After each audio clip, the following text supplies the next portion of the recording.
JD Vance is not backing down.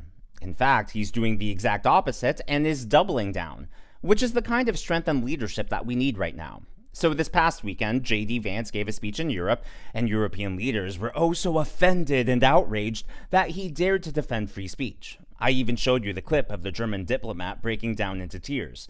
Well, Vance is back stateside, and he gave a speech at CPAC, where not only did he defend his speech in Germany, but he gave greater insight and clarity into the Trump doctrine. Germany's entire defense is subsidized by the American taxpayer. There are thousands upon thousands of American troops in Germany today. Do you think that the American taxpayer is going to stand for that if you get thrown in jail in Germany for posting a mean tweet? Of course they're not. Right? So the point that I try to make to our European friends, and I think that they're our friends, I believe that, I know President Trump does, is that friendship is based on shared values. You do not have shared values if you're jailing people for saying we should close down our border. You don't have shared values if you cancel elections because you don't like the result, and that happened in Romania. You do not have shared values if you're so afraid of your own people that you silence them and shut them up. So let's have shared values. Let's defend democracy. Let's have free expression, not just in the United States, but all over the Western world. That is the path to strong alliances in Europe. You see, the Democrats and the mainstream media are trying to claim that the Trump administration are alienating our friends in Europe, and they're just trying to ice them out. But that is the exact opposite of what's actually going on. The Trump administration is trying to hold our allies accountable, and they're saying, hey, ignore all of this globalist propaganda, ignore the push for this mass migration, illegal immigration to your own countries, and don't forget the shared values that we have. That's called accountability. And by the way, it's called being a world leader, and that's exactly what this administration is doing. Now, what I particularly love is that it's not just one issue. Trump and Vance and the rest of the team are taking leadership all across the board. That's why it feels like they're flooding the zone, because they are. It's not just about the culture war issues. It's not just about DEI and woke. They're taking charge when it comes to foreign affairs, when it comes to the economy, when it comes to the border. And now, after years of leftist propaganda that demonizes masculinity, demonizes young men, and is generally against anything that involves strength, conviction, and anything that isn't victimhood, it's great to have an administration that is truly against sexism in all forms. My message to young men is don't allow this broken culture to send you a message that you're a bad person because you're a man, because you like to tell a joke, because you like to have a beer with your friends, or because you're competitive. It's...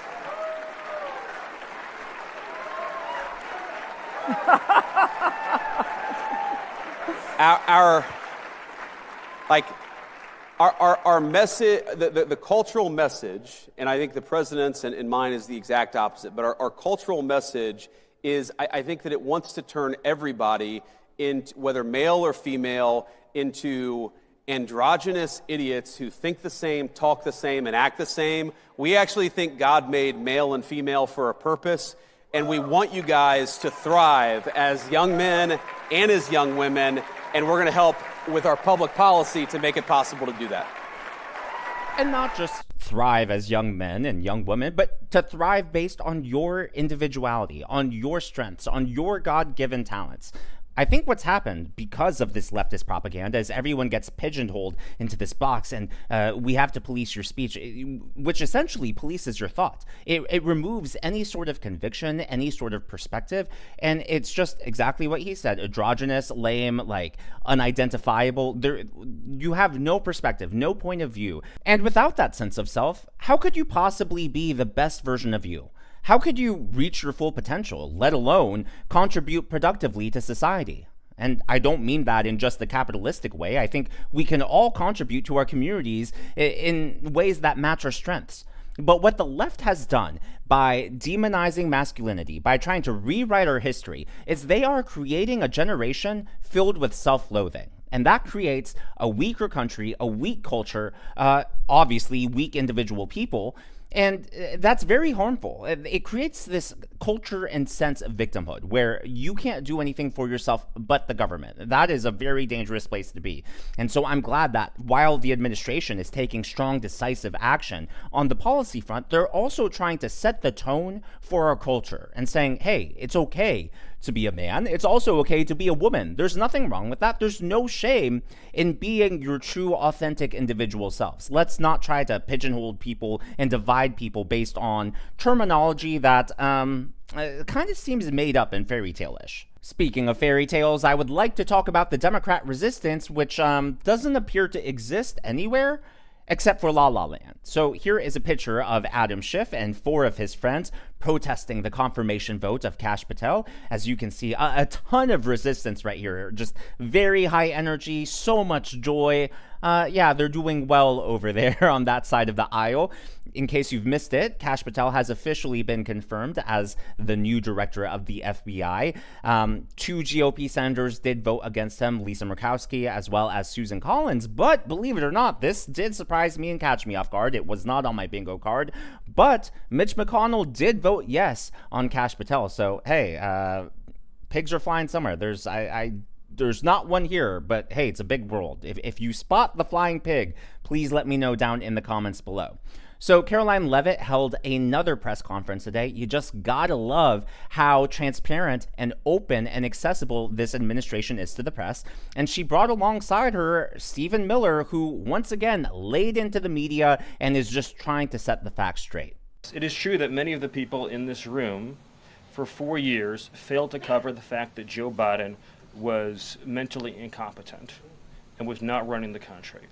It is also true that many people in this room who have used this talking point that Elon is not elected fail to understand how government works. So I'm glad for the opportunity for a brief civics lesson. A president is elected by the whole American people. He's the only official in the entire government that is elected by the entire nation, right? Judges are appointed, members of Congress are elected at the district or state level, just one man. And the Constitution, Article 2, has a clause known as the vesting clause, and it says the executive power shall be vested in a president, singular.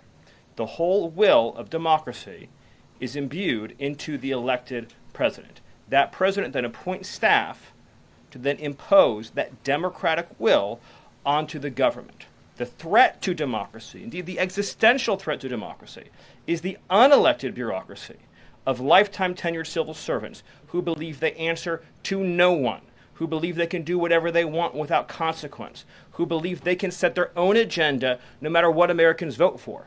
So Americans vote for radical FBI reform, and FBI agents say they don't want to change. Or Americans vote for radical reform on our energy policies, but EPA bureaucrats say they don't want to change. Or Americans vote to end DEI, racist DEI policies, and lawyers in the Department of Justice say they don't want to change. What President Trump is doing is he is removing federal bureaucrats who are defying democracy by failing to implement his lawful orders, which are the will of the whole American people. It is quite literally his job to run these agencies and entities to ensure that they're functioning appropriately and effectively. So yeah, if there is an unelected bureaucrat or a federal worker who is slow walking the Trump agenda, resisting at every turn, or just flat out ignoring orders, yeah, Trump has the right to fire them. And by the way, so did every other president. It is one of the privileges of being the president. Yet the media tries to spin this and frame this as a constitutional crisis. But the actual constitutional crisis was under Joe Biden. He ignored the law, he ignored the courts, and bragged about it. Example number 1, student loans. Well, in a previous video, I talked about the idea that the Trump administration has floated out there of potentially trying to get rid of the income tax and replacing it with tariffs. And during the press briefing today, they talked about that idea yet again.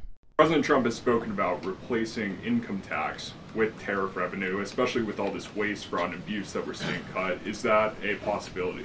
Absolutely. And in fact, if you think about the China tariff revenue that we're estimating is coming in from the 10% that we just added, plus the de minimis thing, that it's between $500 billion and $1 trillion over 10 years is our estimate. And that's something that is outside of the reductions that markets are seeing through the negotiations up on the Hill. And so we expect that the tariff revenue is actually going to make it much easier for Republicans to pass a bill, and that was the president's plan all along. Now, the big concern that I know most people will probably have are the budget deficit and the national debt.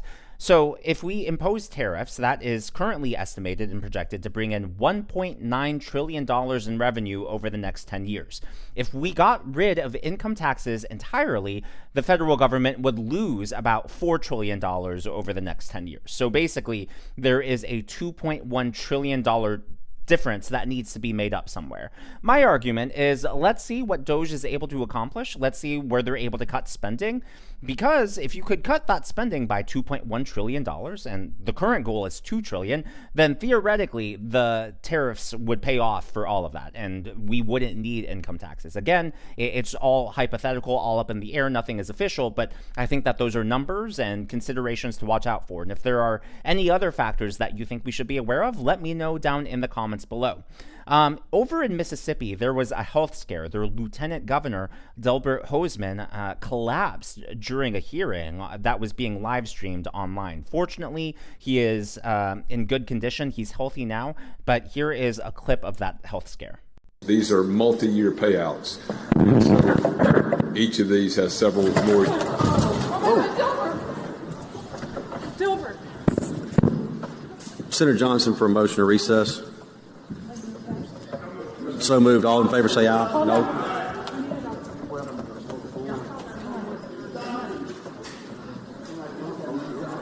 Where's Nick? He's right there. He's right here. We've got a nurse. We've got a nurse. We did. We recessed. Cut the camera. Yeah, as you can imagine, just a terrifying incident. Fortunately, he was able to get medical care immediately. He is reportedly in good spirits, and everything appears to be good. So that is great news. So yesterday, I made a video talking about the idea that Elon Musk floated and apparently put on President Trump's desk about a Doge dividend check of $5,000 for each taxpayer. Yesterday, Trump talked about this himself, and it was the first time he personally talked about the topic in public. There's even under consideration a new concept where we give 20% of the Doge savings to American citizens and 20% goes to paying down debt, because the numbers are incredible, Elon. So many billions of dollars, billions, hundreds of billions, and we're thinking about giving 20% back to the American citizens and 20% down to pay back debt and pay down debt. In my video yesterday, I asked everyone their thoughts on the Doge dividend. Based on the comments, I'm just guesstimating here, it seemed about 70 to 75 people were in favor of this idea, and about 25 to 30% of people were opposed or had hesitations. Like I said yesterday, and I'm still the same, I'm pretty much right down the middle, 50-50. It's not that I doubt President Trump, it's not that I doubt Elon Musk, but for me, before I'm able to say definitively one way or another, and I am leaning towards supporting it, I just want more assurances, more guarantees, and like I said in the video yesterday, there are some questions that I want answered. Tonight, today is Thursday, February 20th, at 8 p.m. Eastern, 7 p.m. Central, I interviewed Zachary Young, the man who sued CNN for $1 billion, as well as his attorney, Vel Friedman. It is the first ever interview of this kind that I've done on the channel, so it's a big milestone for me. I'm really excited. It'll be launching on the channel as a premiere, so if you haven't seen it yet, it should be on my channel page, so feel free to tune in. And I've never done the premiere feature before, so I'm excited to do that. But apparently it'll sort of function like television did back in the old days, where right at 8 p.m. Eastern time, it'll start. You won't be able to fast forward because it's airing like it does on television, and we'll be able to watch that together. I'll be in the chat, chatting with everyone too. After that ends, you'll be able to watch it like you can a normal video. So don't worry, once the premiere is done, you can watch it at any time. I just wanted to let you know to be on the lookout for that. And because it was my first one, I was nervous. I think you'll be able to tell that I was nervous. So please go easy on me. Definitely learned a few lessons production-wise, and I'm excited for the next one. As always, though, all of this is just my analysis and commentary. That is what's going on in the world of politics from my point of view, and I would love to hear from you. Any thoughts on the tariffs, the income taxes? I sort of asked a similar version in a previous video and talked about the results of that question, but as we get more information, as we see Doge in action, opinions change, or opinions get more granular and more specific. So I'd love to hear everyone's thoughts on that. If you haven't already, please be sure to give me a thumbs up. I know it's a simple thing to ask for, but it really does help me reach more viewers like you in the algorithm. Be sure to smash that subscribe button and to check out one of these videos.